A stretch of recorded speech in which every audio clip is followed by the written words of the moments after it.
میگن مرغ همسایه قازه، یه جور میگن خارج که انگار خارجم کناسیا داره. بله اینجا ایران خودمونه، منطقه کناسیا، فیروزآباد فارس، شاهراه استراتژی اتصال کل کشور به خلیج فارس از دوران باستان تا به امروز. نگفتم هرچه که گفتم، انواع گونه‌های خاص و نایاب ماهی آب و شور و شیرین رو میتونید تو منطقه ببینید.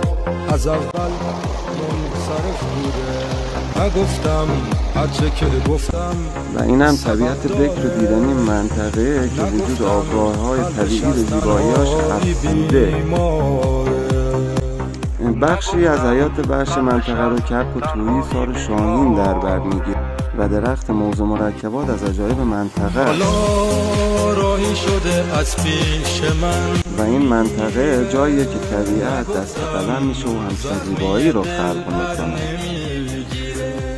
اینجا جایی که ذهن هر علاقمندی به علم جیولوژی رو ساعتها مجذوب خودش میکنه. پدیده استلاکتیت و استلاگمیت که هر 5 سانتیمتر کردی چرا عشق من و وجود غارسنگ‌های زیبا میتونه ذهن هر علاقمندی به طبیعت رو ساعتها مجذوب خودش کنه. خیلی از سراسر کشور میان از فاصله 1 کیلومتری غافل از این غارسنگ‌های زیبا میگذرن و ساعتها رانندگی میکنن تا برسن به ساحل بنود و هرمز تا همچین زیبایی رو ببینن. گفتم درست بوده، نگفتم باز از اول.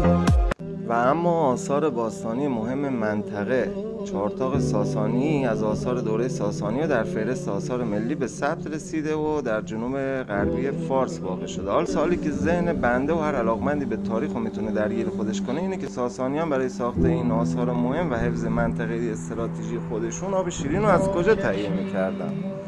بله، بعد از تحقیقات جواب این سوال پیدا کردم و رسیدم به چشمه آب شیرین و دره باستانی نارک که ساسانیان با جدول کشی و ساخت جوی آب با کمک ساروج و شکفتن دل سنگ آب رو به مناطق مورد نظر هدایت میکردن. اینم دره باستانی نارک و اینم جوی آب ساروج و جدول کشی برای هدایت آب شیرین دوره ساسانی.